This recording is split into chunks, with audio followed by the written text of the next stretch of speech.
उपस्थित, खरं म्हणजे मगाशीच आपण अजितदादांना श्रद्धांजली वाहिलेली आहे.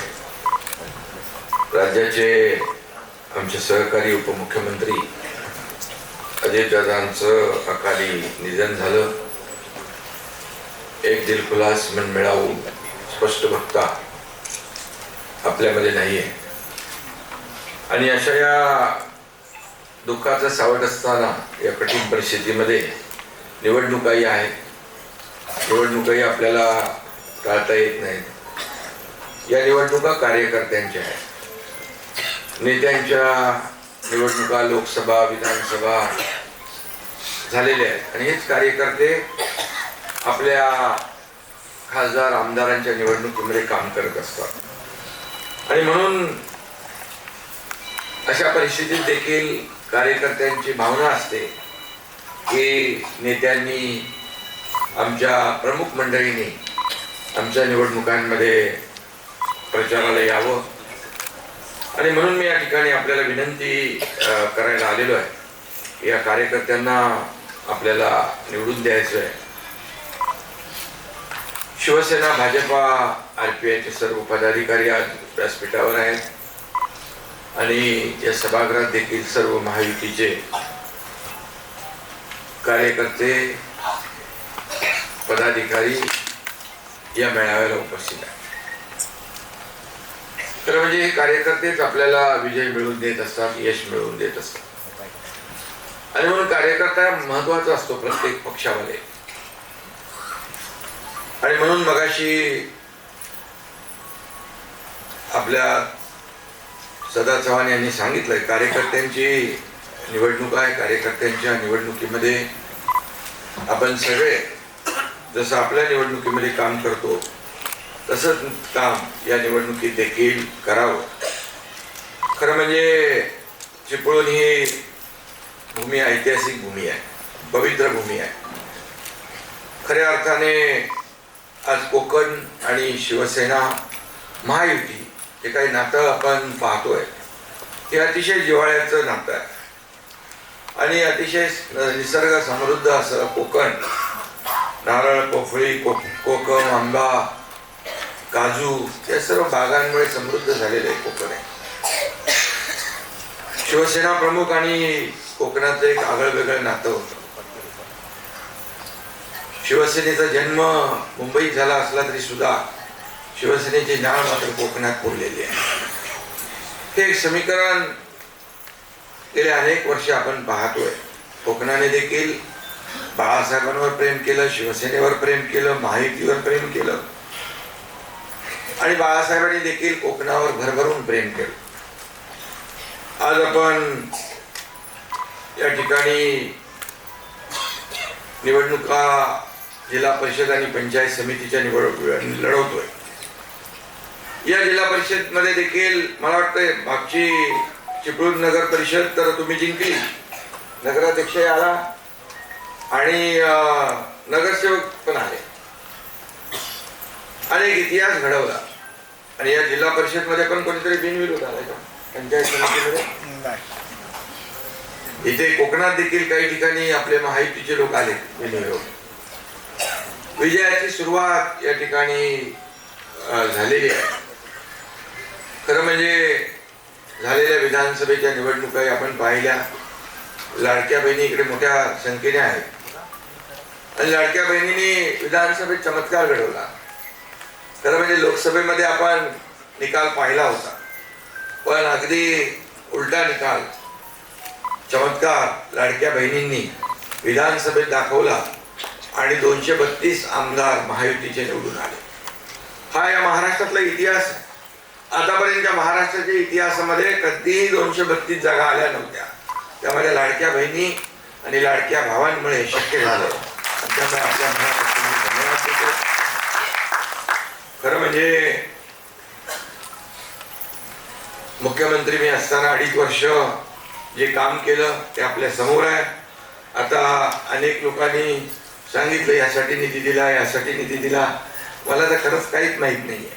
माझ्याकडे आला त्याला मी निधी दिला, तो चांगल्या कामासाठी वापरावा एवढीच माझी अपेक्षा होती. आणि मला घरी पक्षभेद केला नाही, जे आमदार माझ्याकडे यायचे, खासदार यायचे, त्यांना मी मुख्यमंत्री असताना पत्रावर सही करून द्यायचो आणि त्यामुळेच या कोकणात देखील भरघोस असा निधी विकास कामांना या ठिकाणी देता आला. खरं म्हणजे विकास कामांना पैसे द्यायचे नाही तर कधी द्यायचे. आणि म्हणून मी मुख्यमंत्री असताना 2.5 वर्षाच्या कालावधीमध्ये अनेक विकास प्रकल्प आपण पुढे नेले, अनेक लोकाभिमुख कल्याणकारी योजना आपण पुढे नेल्या. 2.5 वर्षानंतर आता देवेंद्रजी काम पुढे नेत आहेत. आमची टीम म्हणून आम्ही काम करतो. अजितदादा दुर्दैवाने आपल्यात नाही, पण ते देखील म्हणायचे की आतापर्यंतच्या महाराष्ट्राच्या इतिहासामध्ये सगळ्यात जास्त विकास कामांच्या पत्रावर सही करणारा मुख्यमंत्री कोण, तर एकनाथ शिंदे. आणि मलाही त्याचा समाधान आणि आनंद आहे. तर माझ्या एका सहीमुळे अनेकांचे जीव वाचतायत, अनेक प्रकल्प सुरू होत आहेत. मी मुख्यमंत्री असताना मुख्यमंत्री सहायता निधीमधून 460 कोटी रुपये दिले आणि जवळपास 70 ते 80 हजार 90 हजार रुग्णांना त्याचा फायदा झाला. शेवटी हे पैसे लोकांचे आहेत. हे जो काही निधी मुख्यमंत्री सहायता निधी हा लोकांसाठीच वापरला पाहिजे आणि त्यांच्या जीव वाचवण्यासाठीच वापरला पाहिजे असा मानणारा मी कार्यकर्ता आहे. आणि म्हणून या ठिकाणी अनेक विकासाचे प्रकल्प या ठिकाणी आले. हे सभागृह देखील त्यातूनच झालंय. अनेक सभागृह या ठिकाणी झालेले आहेत. उदय सामंत यांनी मगाशी सांगितलं, पाणी पुरवठा योजना असेल, अनेक रस्त्यांची कामं असतील, अनेक लोकाभिमुख कल्याणकारी प्रकल्प असतील, योजना असतील, अनेक योजना. मगाशी कुठले कोणी सांगितलं राहिलेलं होतं ते नगरपालिकेची. नगरपालिका निवडून दिल्यानंतर बसायला जागा पाहिजे की नाही, काम कुठून करणार. मी ताबडतोब पैसे दिले आणि जिल्हा परिषदेची देखील तजवीज करून ठेवलेली आहे आपण. त्यामुळे शेवटी लोकप्रतिनिधी म्हणून काम करत असताना चांगलं प्रशस्त सोयी सुविधांचं कार्यालय असलं पाहिजे. लोक येतात, लोकांच्या समस्या सुटल्या पाहिजे, त्यांना न्याय मिळाला पाहिजे, ही भावना प्रत्येकाने ठेवली पाहिजे. आणि म्हणूनच अशा या परिस्थितीमध्ये विकासाला आम्ही प्राधान्य दिलेलं आहे आणि विकास हाच आपला अजेंडा आहे. आणि म्हणून आजच्या या अशा परिस्थितीत देखील साधेपणाने आपण प्रचार करतोय आणि मला यावेळेस कोणावरही काही टीका टिप्पणी करण्याची आवश्यकता नाही, कारण शेवटी आपण विकास हाच अजेंडा आपण पुढे घेऊन चाललेलो आहे.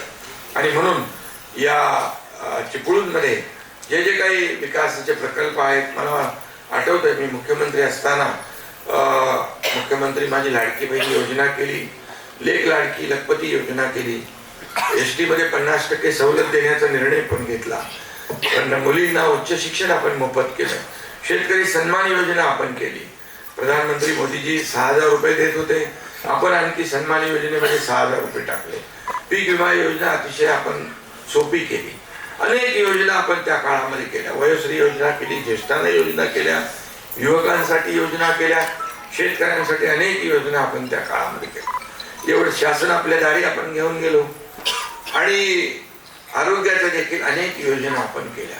आरोग्य आपल्या दारी असेल, शासन आपल्या दारी असेल, शासन आपल्या दारी हा अतिशय महत्वाकांक्षी प्रकल्प आपण सुरू केला. अनेक लोक मला विचारत होते, अनेक राज्याचे मुख्यमंत्री, काय शासन आपल्या, काय शासन आपल्या दारी. मी त्यांना म्हणालो, शासन आपल्या दारी ज्या योजना मिळवायला लोक सरकारी कार्यालयात जातात, मंत्रालयात जातात, जिल्हाधिकारी कचेरीत जातात, त्याला तिथं चक्रा मारायची गरज लागता कामा नये. बाळासाहेब सांगायचे, कार्यकर्ता घरात नाही तर लोकांच्या घरात शोभून दिसतो.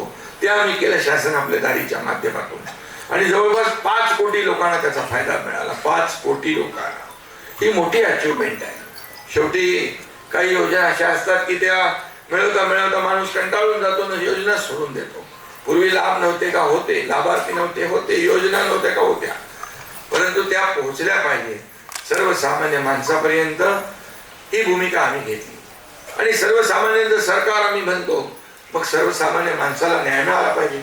आणि म्हणून या सगळ्या योजना करत असताना लाडकी बहीण योजना सगळ्यात आवडती योजना माझी कुठली असेल तर लाडकी बहीण योजना. आणि ही देखील सुरुवात कशी झाली आपल्याला मी सांगू इच्छितो. मी देखील एक शेतकऱ्याचा मुलगा आहे, गरीब कुटुंबातून मी पुढे आलो.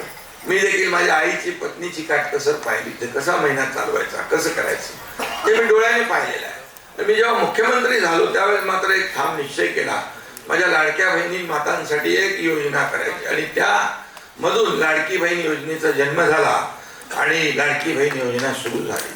अनेक लोकांनी त्यामध्ये विरोध केला, अनेक लोकांनी टीका केली, अनेक लोक कोर्टात गेले. हे काय लाडकी बहीण योजना होणार आहे का, हे काय 1500 रुपये का पुरणार आहेत का, हे का असं झालं का तसं झालं का. परंतु अनेक लोकांनी विरोध करून देखील काही त्यांना ती थांबवता आली नाही. कारण मुख्यमंत्री पदावर एकनाथ शिंदे होता, माझ्याबरोबर देवेंद्रजी अजितदादा होते आणि म्हणून ही योजना जी सुरू केली आम्ही, अतिशय यशस्वी योजना. ही योजना सुरू करणं मोठं धाडस होतं. किती खर्च वर्षाला माहीत आहे? 45,000 कोटी रुपये वर्षाला आपल्याला या योजनेला लागतात. 2.5 ते 2.25 कोटी महिला लाडक्या बहिणींना हा लाभ मिळतोय. आणि म्हणून ही योजना सुरू केल्यानंतर अनेक माझ्या लाडक्या बहिणींनी आपल्या प्रपंचाला साथ दिली, आपल्या कुटुंबाला आधार दिला. काही लाडक्या बहिणी एकत्र येऊन त्यांनी व्यवसाय सुरू केला, छोटा मोठा व्यवसाय सुरू केला, बचत गट काढले, रीट सोसायट्या काढल्या. अनेक सक्सेस स्टोरी आहे त्यामध्ये. आता काही लोक म्हणतात कशाला केलं, असं झालं, त्याच्यामुळे अर्थसंकल्पावर भार आला. हे जेव्हा आपण बघतो तेव्हा असंही पाहिलं पाहिजे की या लाडक्या बहीण योजनेमुळे काय काय याचा जर सर्वे केला तर अनेक अशा गंभीर कथा स्टोरीज, सक्सेस स्टोरीज आपल्या समोर येतील की अनेक लोकांनी हेच पैसे पुन्हा अर्थव्यवस्थेमध्ये आणले, अर्थव्यवस्थेला चालना दिली. काही लोकांनी तर घरामध्ये एका अगदी दुर्गम भागामध्ये आमचा एक पदाधिकारी गेला होता. मला काय कसं काय चाललं, 2च लोक होतं घरामध्ये, वयस्कर, आणि म्हणाले कसं चालवता? म्हणजे आम्ही काय बघा, हे आमचं भात करतो, भाताची शेती, नाचणीची शेती, आणि बाकी 1500 रुपये येतात, त्याच्यामध्ये तेल, मिरची, मीठ आम्ही वापरतो. असेही काही कुटुंब आहेत, असेही कुटुंब आहेत, काही व्यवसाय करणाऱ्या माझ्या लाडक्या बहिणी आहेत. आणि म्हणून हे देखील एकीकडे पाहिलं पाहिजे की या योजनेमुळे आमच्या लाडक्या बहिणींना स्वतःच्या सहीने पैसे काढण्याचा अधिकार प्राप्त झाला, त्यांचा समाजात मान वाढला, सन्मान वाढला. आणि म्हणून ही लाडकी बहीण योजना किती कुणी अफवा पसरवल्या, कुणी माईकाला आला, तरी लाडकी बहीण योजना कधीही बंद होणार नाही. तुम्ही या ठिकाणी सांगितलं. पत्रकार मला विचारतात तुम्ही घोषणा केली 2100 रुपये. हो केली आहे, आम्ही खोटं बोलणार नाही. आणि योग्य वेळी ते आम्ही देणार, योग्य वेळी ती आम्ही जी घोषणा केली ते, कारण आम्ही खोटं आश्वासन, प्रिंटिंग मिस्टेक म्हणणारे नाही. त्यामुळे जे बोललोय ते बोललोय. आणि ज्या ज्या घोषणा आम्ही केलेल्या आहेत त्या घोषणा, त्याच्यामध्ये शेतकऱ्याची कर्जमाफी देखील विचारतात मला लोक, कधी करणार? आता आम्ही एक बैठक घेतली, मुख्यमंत्री आमची अजितदादा होते त्यावेळेस एक बैठक झाली आहे, त्यात कमिटी केलेली आहे, अहवाल येईल आणि त्यानंतर त्यावेळी योग्य वेळी तोही निर्णय होणार आहे. कारण शेवटी शेतकऱ्यांना देखील आम्ही वाऱ्यावर सोडणार नाही. शेतकऱ्याला सर्वात जास्त मदत करणारं सरकार महायुतीचं आहे. अतिवृष्टी झाली त्यावेळी देखील आपण पाहिलं की 32,000 कोटीचं पॅकेज आपण जाहीर केलं, पैसे तात्काळ सुरू झाले.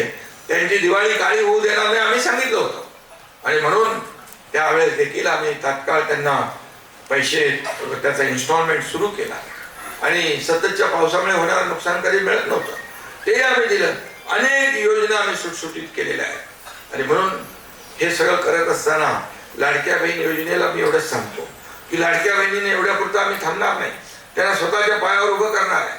स्वतःच्या पायावर उभं करून स्वतःचा व्यवसाय करत असताना त्यांना आम्हाला लखपती झालेलं बघायचं आहे, हे देखील. आणि त्यासाठी केंद्र सरकारने देखील कालच्या परवाच्या बजेटमध्ये देखील आदरणीय प्रधानमंत्री मोदीजींनी या ठिकाणी लाडक्या बहिणींसाठी, शेतकऱ्यांसाठी, उद्योगासाठी, आरोग्यासाठी अनेक योजना या ठिकाणी आणलेल्या आहेत. सर्वसामान्य माणसाला काय पाहिजे ते देण्याचं काम केलेलं आहे. सर्वसमावेशक असं बजेट आहे. आणि म्हणून आपला देश आर्थिक महासत्तेकडे जातोय, आर्थिक महासत्तेकडे जातोय. तिकडे जाण्यासाठी एक दमदार पाऊल या बजेटच्या माध्यमातून टाकलेलं आहे. आणि म्हणून हे देखील केंद्र आणि राज्य सरकार जे आहे हे सर्वसामान्य माणसाचा विचार करते. आणि म्हणूनच मी आपल्याला एवढंच सांगेन की ज्या काही योजना आपण केलेल्या आहेत, या योजना आमचा 80% समाजकारण, 20% राजकारण. बाळासाहेबांनी जो मूलमंत्र दिलाय, आनंदीगे साहेबांनी जो काही गुरुमंत्र दिलेला आहे, सर्वांची जिथं आपत्ती तिथे शिवसेना, जिथे संकट तिथे शिवसेना. इथं मला वाटतं महापूर होता तेव्हा मी आलो होतो, या भागामध्ये कोल्हापूरमध्ये होता तेव्हाही गेलो होतो, इथे आला त्याही वेळेस पूर आला, मी सगळी यंत्रणा घेऊन आलो होतो. शेवटी या छोट्या नगरपालिका आहे, यांचा जीव छोटा आहे आणि संकट मोठा आहे. आणि मग त्यावेळेस पूर्ण यंत्रणा या ठिकाणी आल्यानंतरही स्वच्छता साफसफाई या ठिकाणी तर साथीचे आजार पसरले असते. तो आयुक्त शिव तर रडत होता. म्हणजे ते एवढं सगळं बघून, एवढं सगळं संकट बघून मला काय करणार आहे बाबा, काळजी करू नको, एकनाथ शिंदे आलेला आहे, त्यामुळे काळजी करण्याची कारण. त्यामुळे तिथं मोठमोठी कामं असतात, मोठी संकट येतात, तिथे आपण पोहोचतो. एशियावाडी सारखी घटना झाली, मी मुख्यमंत्री असताना तिथे पोहोचलो. शेवटी मुख्यमंत्री म्हणजे काय, सर्वसामान्य कार्यकर्त्याच्या मागं उभं राहणं, सर्वसामान्य माणसाच्या जनतेच्या मागं उभं राहणं. मुख्यमंत्री पोहोचले की सगळी यंत्रणा पोहोचते. मला तिथं उदय सामंत वगैरे अनेक मंत्री होते, मला बोलले जाऊ नका तिकडे वरती, पार असा कडा होता. वरतीची परिस्थिती भयानक होती. त्यावेळेस वादळ वारं होतं, धुकं होतं आणि अशा काळात ते मदत यंत्रणा काम करत होती, बचाव यंत्रणा काम करत होती. अतिशय वरती भयानक दृश्य होतं. ज्यांच्या घरातली लोक मयत झाली होती, मुलं मयत झाली, त्यांच्या आई वडिलांचा आक्रोश मी तिथे ऐकत होतो. फार मनाला वेदना देणारा परिस्थिती होती. एकीकडे वरून खाली काय आणण्याचा विषयच नाहीये, सायकल पण जाऊ शकत नाही, फक्त चालत जायचं आहे. एकीकडे जे दगावलेले मृत्यू झालेले त्यांचे त्या खड्डे खरून त्याच्यामध्ये त्यांना दफन करण्याचं, गाडण्याचं काम, माती देण्याचं काम सुरू होतं. एकीकडे ढिगारा उपसण्याचं काम सुरू होतं. मग कसं काय एकनाथ शिंदे खाली बसून माहिती घेऊ शकतो? हा एकनाथ शिंदे कार्यकर्ता आहे, कार्यकर्ता म्हणून काम करत होता. मुख्यमंत्री म्हणून होता त्यावेळी कार्यकर्ता म्हणून काम केलं, आजही कार्यकर्ता म्हणून काम करतोय, उद्याही कार्यकर्ता म्हणून काम करणार आहे. आणि म्हणूनच मी या कार्यकर्त्याच्या निवडणुकीमध्ये आलेलो आहे. कार्यकर्त्याची निवडणूक असते, हाच कार्यकर्ता आपल्याला मोठं करतो. हाच कार्यकर्ता प्रत्येक पक्षाचा बॅकबोन असतो आणि या कार्यकर्त्याच्या जीवावरच आपण सगळं डोला सांभाळत असतो. आणि म्हणून या कार्यकर्त्याच्या निवडणुका आहेत, ग्रामीण भागातल्या निवडणुका आहेत, जिल्हा परिषद पंचायत समिती म्हणजे अगदी गावातल्या निवडणुका आहेत. आणि म्हणून या गावातल्या निवडणुका गावाला विकासाकडे न्यायचा असेल आपल्याला तर निश्चितपणे विश्वास तर आपण सगळ्यांनी दिलाय. एवढा आत्मविश्वास आमच्या इथल्या महायुतीच्या नेत्यांनी दिलेला आहे की नक्कीच या रत्नागिरी जिल्ह्यावर भगवा फडकल्याशिवाय राहणार नाही. ही काळ्या दगडावरची भगवी रेल आहे, फक्त त्यामध्ये किती लीड द्यायचा हा तुम्ही ठरवायचा आहे.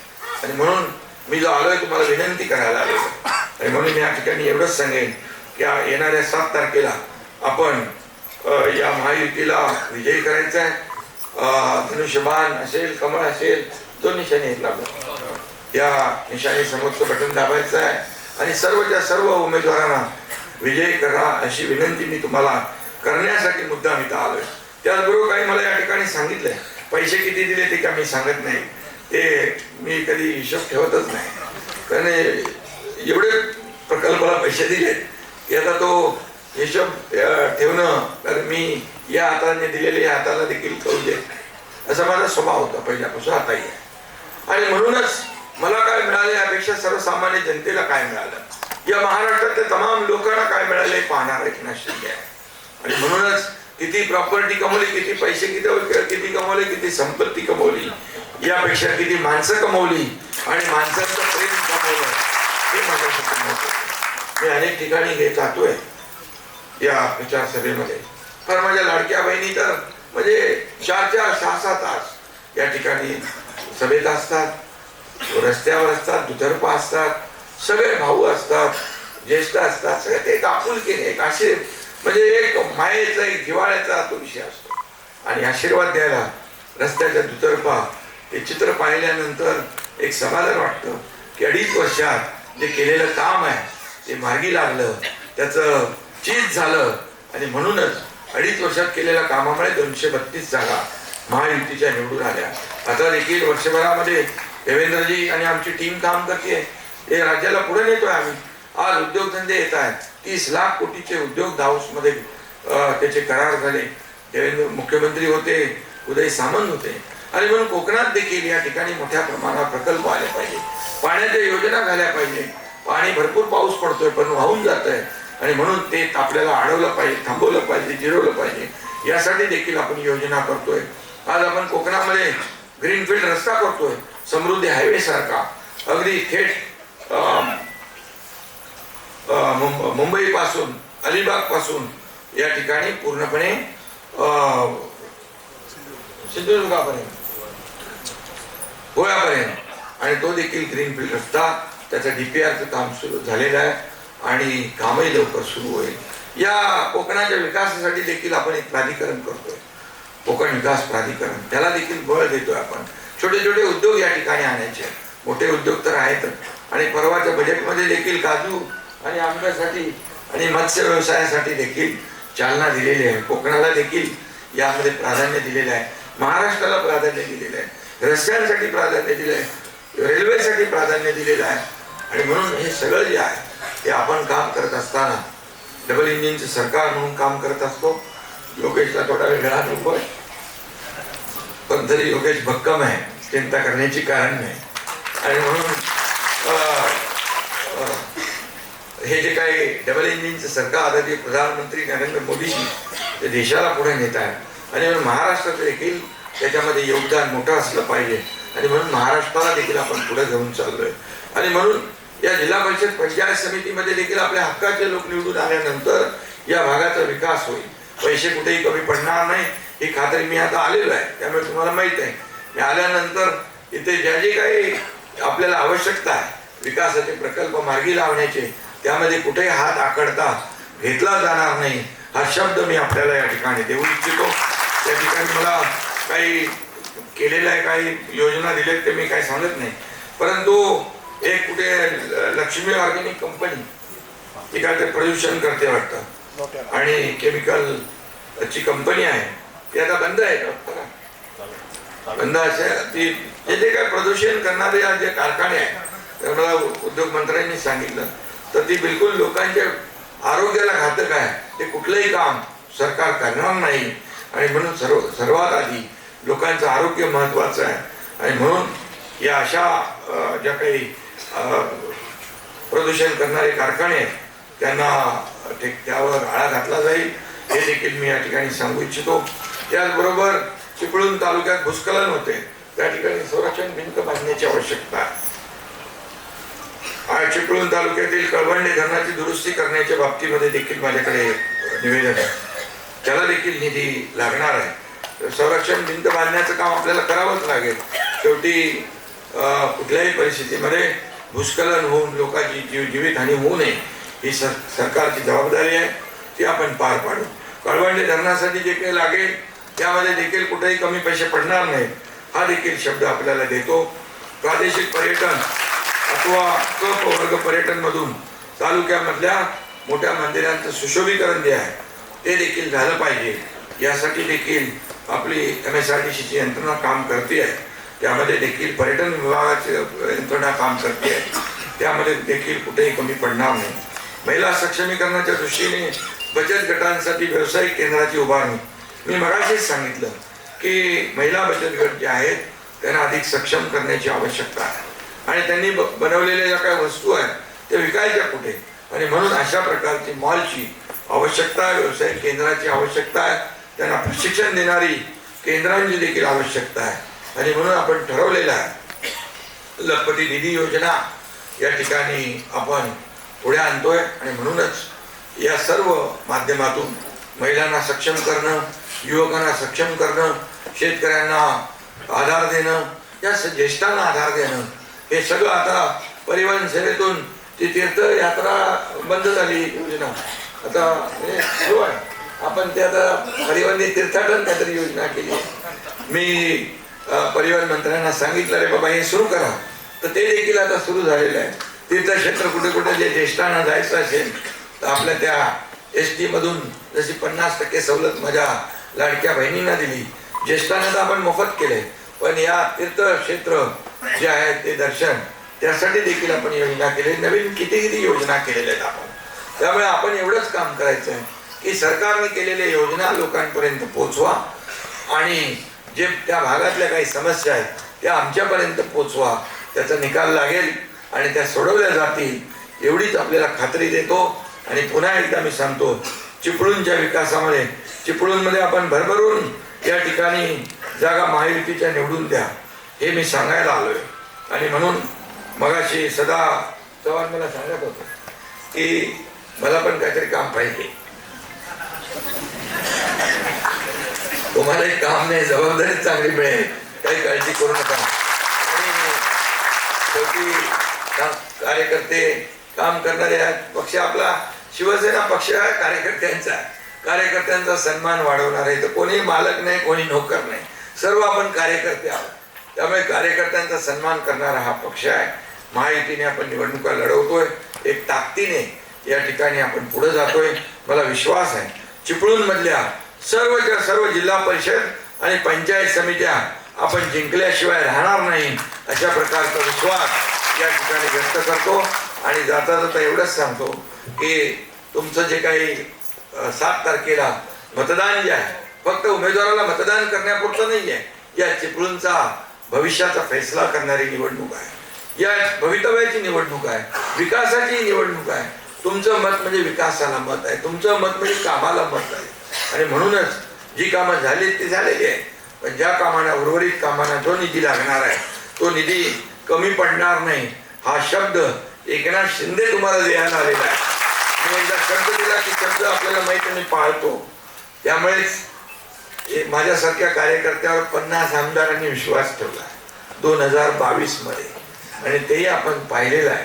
2022ला महाराष्ट्रातल्या सर्वसामान्य लोकांच्या मनातलं सरकार आपण स्थापन केलं, महायुतीचं सरकार स्थापन केलं, आणि त्यामुळेच विकासाला चालना मिळालेली आहे. हा विश्वासाचा भाग आहे. आपण जे बोलतो ते पाळलं पाहिजे. राजकारणामध्ये शब्दाला महत्व असते, कमिटमेंटला महत्व असते, आणि जे आपण बोलू तसं चाललं पाहिजे, वागलं पाहिजे, याला महत्व असतं. आणि मी एक साधा, माझ्याकडे त्रिसूत्री आहे. ॲक्सेसिबिलिटी आहे, माझी सिम्प्लिसिटी आहे, आणि क्रेडिबिलिटी आहे. 3 विषयावर मी माझं काम चालू आहे. आणि म्हणून राजकारणामध्ये क्रेडिबिलिटी म्हणजे विश्वासार्हता सगळ्यात महत्वाची आहे. ती आपल्याला गमावता कामा नये. बाळासाहेब नेहमी सांगायचे, सत्ता येते, सत्ता जाते, पुन्हा येते, पण नाव गेलं की पुन्हा येत नाही. आणि म्हणून ते नाव टिकवण्याचं काम आपल्याला प्रत्येकाने केलं पाहिजे, अशा प्रकारची भावना या ठिकाणी व्यक्त करतो. पुन्हा एकदा आपल्या सगळ्यांना मनापासून धन्यवाद. 7 तारखेला तिथं धनुष्यबाण आहे, तिथे धनुष्यबाणासमोरचं बटन दाबा, तिथं कमळ आहे, कमळासमोरचं बटन दाबा, आणि या सर्वच्या सर्व उमेदवारांना विजयी करा. आणि रत्नागिरीवर महायुतीचा भगवा दगडाने फडकवा. जय हिंद, जय महाराष्ट्र.